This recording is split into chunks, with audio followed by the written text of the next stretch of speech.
ఇట్లు చెప్పెను. బాబా ఇట్లు చెప్పెను, నా పద్ధతి మిక్కిలి విశిష్టమైనది.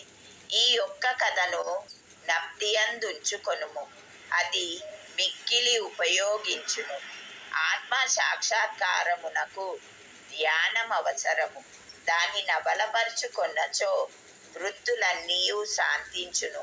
కోరికలన్నీయు విడచి నిష్కామివై నీవు సమస్త జీవరాశి యందుగల భగవంతుని ధ్యానింపుము. మనస్సు ఏకాగ్రమైనచో లక్ష్యము నెరవేరును. సదా నా నిరాకార స్వభావమును ధ్యానింపుము. అదియే జ్ఞానస్వరూపము, చైతన్యము, ఆనందము. మీరిది చేయలేనిచో రాత్రింపగళ్ళు మీరు చూచుచున్న నా ఈ ఆకారమును ధ్యానించుడు. అట్లు కొన్నాళ్ళు చేయగా మీ వృత్తులు కేంద్రీకృతమగును. ధ్యాత, ధ్యానము, ధ్యేయము అను మూడింటికి గల భేదము పోయి ధ్యానించువాడు చైతన్యముతో ఐక్యమై బ్రహ్మముతో అభిన్నమగును. తల్లి తాబేలు నదికి ఒక ఒడ్డున నుండును, దాని పిల్లలు ఇంకొక ఒడ్డున నుండును. తల్లి వానికి పాలిచ్చుట గాని పొదుపు కొనుట గాని చేయదు. దాని చూపు మాత్రమే వానికి జీవశక్తినిచ్చుచున్నది. చిన్న తాబేలు ఏమీ చేయక తల్లిని జ్ఞాపకముంచుకొనును. తల్లి తాబేలు చూపు చిన్నవానికి అమృతధార వలె పనిచేయును. అదియే వాని బ్రతుకునకు సంతోషమునకు ఆధారము. గురువునకు శిష్యునకు గల సంబంధము ఇట్టిదే. బాబా ఈ మాటలు పూర్తి చేయుసరికి హారతి పూర్తాయెను. అందరూ శ్రీ సచితానంద సద్గురు సాయినాథ్ మహారాజుకి జై అని జయ జయధ్వానములు చేసిరి. ఓ ప్రియ పాఠకులారా, ఈ సమయమందు మనము కూడా మసీదులోని జనసమూహముతో కలిసి ఉన్నట్లు భావించి మనము కూడా ఆ జయ జయధ్వనులలో పాల్గొందుము. హారతి పూర్తి కాగానే ప్రసాదము పంచిపెట్టిరి. బాబాకు నమస్కరించి బాపు సాహెబ్ జోగ్ బాబా చేతిలో కలకండ ముక్కను పెట్టెను. బాబా దానినంతను హేమట్ పంత్ చేతిలో పెట్టి ఇట్లనెను, ఈ కథను నీవు మనసుకు పట్టించుకొని జ్ఞప్తి అందుంచుకొనినచో నీ స్థితి కలకండ వలె తీయగా నుండును. నీ కోరికలన్నీయు నెరవేరును. నీవు సుఖముగా నుండువు. హేమట్ పంతు బాబాకు సాష్టాంగ నమస్కారము చేసి ఇట్లు ఎల్లప్పుడూ నన్ను అనుగ్రహించుము, ఆశీర్వదించుము, కాపాడుము అని ప్రార్థించెను. అందుకు బాబా ఇట్లు జవాబిచ్చెను, ఈ కథను వినుము, దీనిని మననము చేయుము, నిధిధ్యాసనము చేయుము. అట్లయినచో నీవు భగవంతుని ఎల్లప్పుడూ జ్ఞప్తి అందుంచుకొని ధ్యానించెదవు. భగవంతుడు నీ ముందు ప్రత్యక్షమగును. ఓ ప్రియమైన చదవరులారా, అప్పుడు హేమట్ పంతుకు కలకండ ప్రసాదము దొరికెను. ఇప్పుడు మనము ఈ కథ అనే కలకండ ప్రసాదము పొందెదము. దానిని హృదయపూరితముగా సేవించి ధ్యానించి మనస్సున నిలిపెదము. ఇట్లు బాబా కృపచే బలముగాను సంతోషముగాను ఉండెదము. తథాస్తు. 19వ అధ్యాయము చివర హేమట్ పంతు కొన్ని ఇతర విషయములను చెప్పి ఉన్నారు. అవి ఈ దిగువ పొందుపరిచితివి. మన ప్రవర్తన గూర్చి బాబా ఉపదేశము. ఈ దిగువ చెప్పిన బాబా పలుకులు సాధారణమైనవైనప్పటికీ అమూల్యములు. వాటిని మనసునందుంచుకొని అట్లే చేసినచో అవి మనకు మేలు చేయును. ఏదైనా సంబంధం ఉండనిదే ఒకరు ఇంకొకరి వద్దకు పోరు. ఎవరు గాని ఎట్టి జంతువు గాని నీ వద్దకు వచ్చినచో నిర్దాక్షిణ్యముగా వానిని తరిమివేయకుము, వానిని సాదరముగా చూడుము. దాహము గల వారికి నీరిచ్చినచో, ఆకలితోనున్న వారికి అన్నము పెట్టినచో, బట్టలు లేని వారికి బట్టలిచ్చినచో, నీ ఇంటి వసారా ఇతరులు కూర్చొనుటకు విశ్రాంతి తీసుకొనుటకు వినియోగించినచో, నిశ్చయముగా భగవంతుడు మిక్కిలి ప్రీతి చెందును. ఎవరైనా ధన సహాయము కోరి నీ వద్దకు వచ్చినచో, నీకిచ్చుటకు ఇష్టము లేకున్నా నీవు ఇవ్వనక్కరలేదు. కానీ వానిపై కుక్కవలే మొరుగవద్దు. ఇతరులు నిన్నెంతగా నిందించినను నీవు కఠినముగా జవాబునివ్వకుము. అట్టి వానిని నీవెల్లప్పుడూ ఓర్చుకొనినచో నిశ్చయముగా నీకు సంతోషము కలుగును. ప్రపంచము తలక్రిందులైనప్పటికీ నీవు చెలించకుము. నీవున్న చోటనే స్థైర్యముగా నిలిచి నెమ్మదిగా నీ ముందర జరుగుచున్న నాటకమును చూచుచుండుము. నీకు నాకు మధ్య గల గోడను నిర్మూలించుము.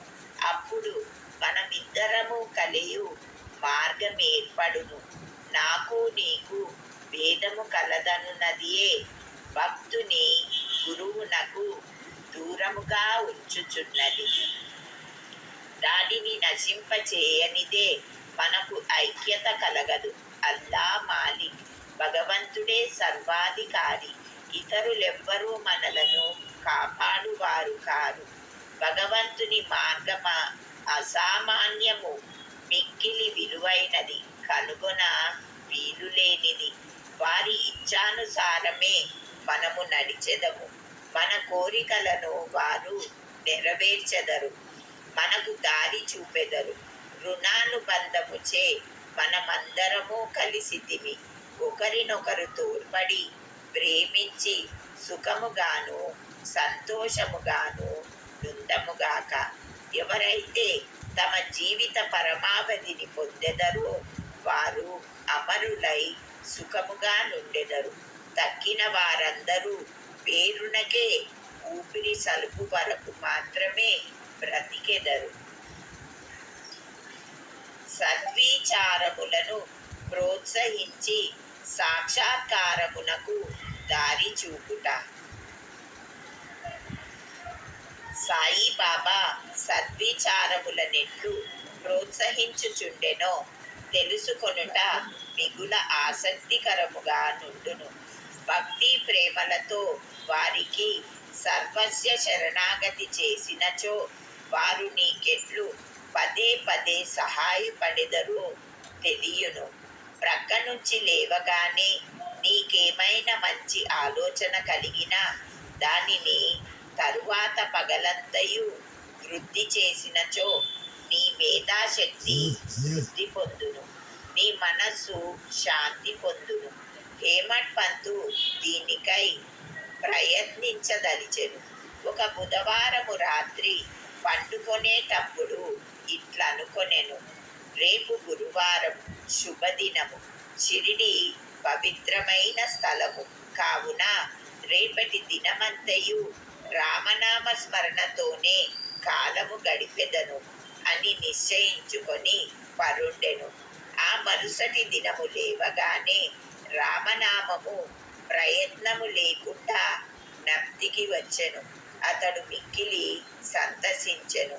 కాలకృత్యములు తీర్చుకొనిన పిమ్మట బాబాను చూచుటకు పువ్వులను తీసుకొని పోయెను.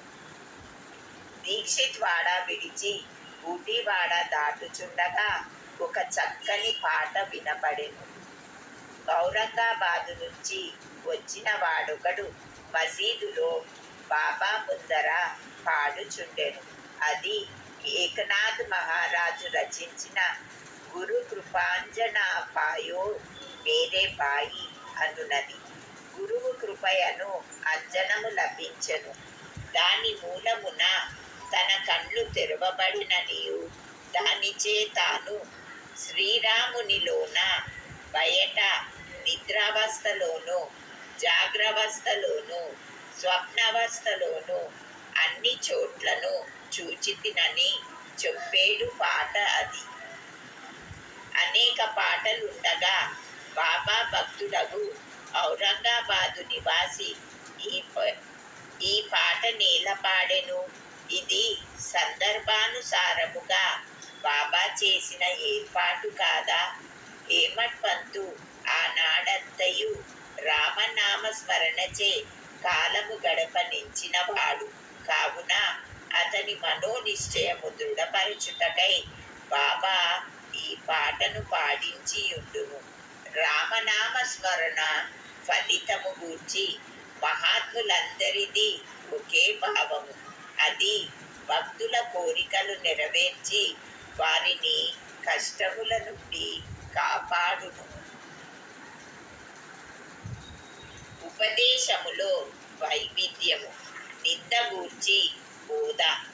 శ్రీ సాయి బోధనకు ప్రత్యేక స్థలము గాని ప్రత్యేక సమయము గాని అక్కరలేదు. సందర్భావసారములను బట్టి వారి ప్రబోధము నిరంతరము జరుగుచుండెను. ఒకనాడొక భక్తుడు ఇంకొక భక్తుని గూర్చి పరోక్షమున ఇతరుల ముందు నిందించుచుండెను.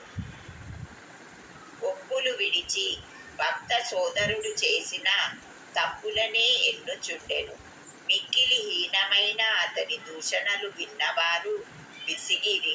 అనవసరముగా ఇతరులను నిందించుటచే అసూయ, దురభిప్రాయము మొదలగునవి కలుగును. యోగులు నిందల నింకుక విధముగా భావించెదరు. మలినమును పోగొట్టుటకనేక మార్గములు కలవు. సబ్బుతో మాలిన్యమును కడుగవచ్చును. పరులను నిందించు వాని మార్గము వేరు. ఇతరులు మలినములను వాడు తన నాలికతో శుభ్రపరచును. ఒక విధముగా వాడు నిందించు వానికి సేవ చేయుచున్నాడు. ఎట్లనా వాని మలినమును వీడు తన నాలుకతో శుభ్రపరచుచున్నాడు. కావున తిట్టబడిన వాడు తిట్టిన వానికి కృతజ్ఞతలు తెలుపవలెను. అట్లు పరనిందకు పాల్పడు వానిని బాబా సరిదిద్దిన పద్ధతి విశిష్టమైనది. నిందించువాడు చేసిన అపరాధమును బాబా సర్వజ్ఞుడగుటచే గ్రహించెను. మిట్ట మధ్యాహ్నము బాబా లెండి తోటకు పోవునప్పుడు వాడు బాబాను దర్శించెను. బాబా వానికొక పందిని చూపి ఇట్లనెను, చూడుము, ఈ పంది ఆ పేద్యమును ఎంత రుచిగా తినుచున్నదో. నీ స్వభావము కూడా అట్టిదే. ఎంత ఆనందముగా నీ సాటి సోదరిని తిట్టుచున్నావు. ఎంతయో పుణ్యము చేయగా నీకీ మానవ జన్మ లభించినది. ఇట్లు చేసినచో షిరిడీ దర్శనము నీకు తోడ్పడునా? భక్తుడు నీతిని గ్రహించి వెంటనే పోయెను.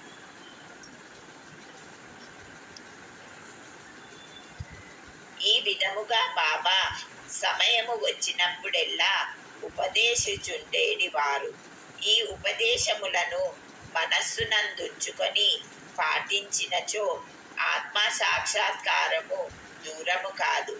ఒక లోకోక్తి కలదు, నా దేవుడున్నచో నాకు మంచంపైని కూడా గువ్వ పుట్టును. అది భోజనము వస్త్రములను గూర్చి చెప్పినది.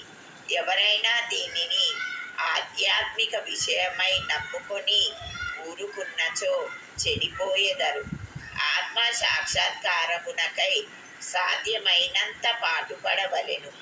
ఎంత కృషి చేసినా అంత మేలు.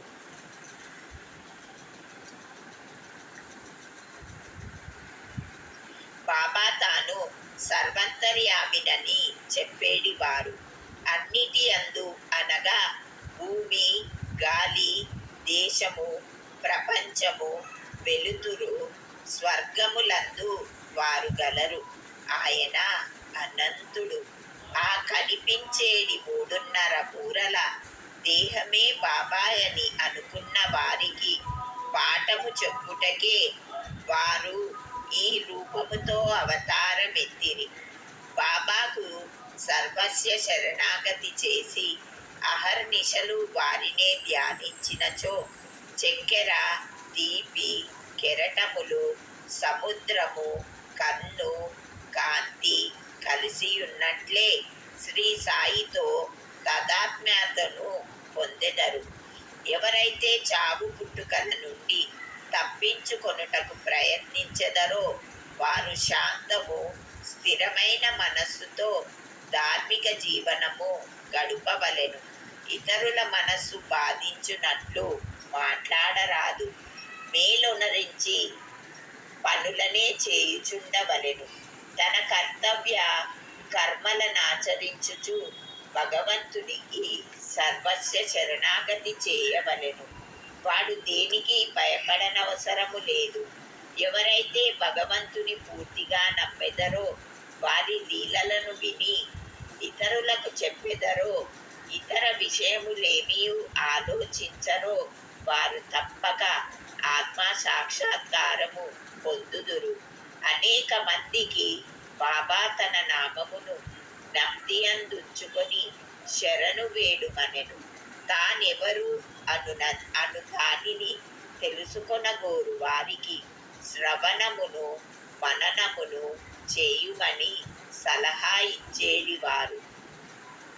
కొందరికి భగవన్నామమును జ్ఞప్తియందుంచుకొనువారు, కొందరికి తమ లీలలు వినుట, కొందరికి తమ పాద పూజ, కొందరికి ఆధ్యాత్మ రామాయణము, జ్ఞానేశ్వరి మొదలగు గ్రంథములు చదువుట, కొందరికి తమ పాదముల వద్ద కూర్చొనుమనుట, కొందరిని ఖండోబా మందిరమునకు పంపుట, కొందరికి విష్ణు సహస్రనామములు, కొందరికి చాందోగోపనిషత్తు, భగవద్గీత పారాయణ చేయుమని విధించుచుండెను.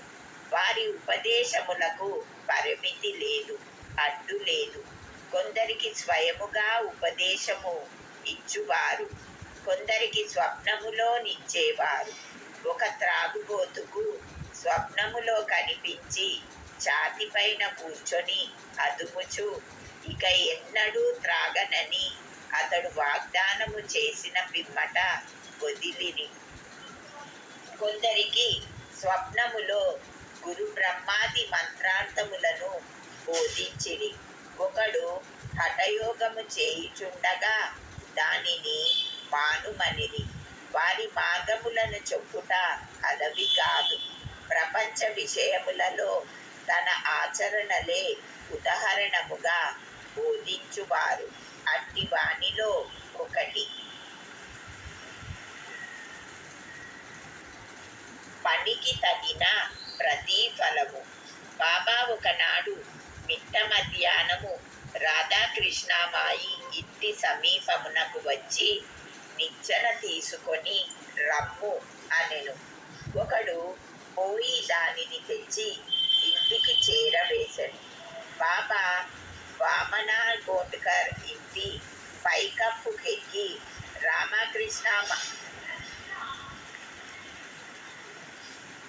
రాధాకృష్ణమాయి ఇంటి పైకప్పును దాటి ఇంకొక ప్రక్క దిగెను. బాబా అభిప్రాయమేమో ఎవరికినీ తెలియలేదు. రాధాకృష్ణమాయి మలేరియా జ్వరముతో నుండెను. ఆమె జ్వరమును తొలగించుటకై బాబా ఇట్లు చేసియుండునని అనుకొనిది. దిగిన వెంటనే నిచ్చెన తెచ్చిన వానికి బాబా 2 రూపాయలు ఇచ్చెను.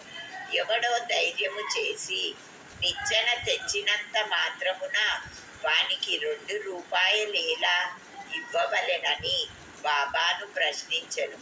ఒకరి కష్టము ఇంకొకరు ఉంచుకొనరాదు. కష్టపడు వాని కూలి సరిగాను దాతృత్వముతోనూ ధారాళముగా ఇవ్వవలెనని బాబా చెప్పెను. బాబా సలహా ప్రకారము ప్రవర్తించినచో కూలివాడు సరిగా పని చేయును. పని చేయించేవాడు పనిచేసే వారలు కూడా సుఖపడెదరు. సమ్మెలకు తాగుండదు. మదుపు పెట్టువానికి కష్టపడి కూలీ చేయువాండ్లకు మనస్పర్ధలుండవు. 18, 19వ అధ్యాయములు సంపూర్ణం. సద్గురు శ్రీ సాయినాథార్పణమస్తు. శుభం భవతు.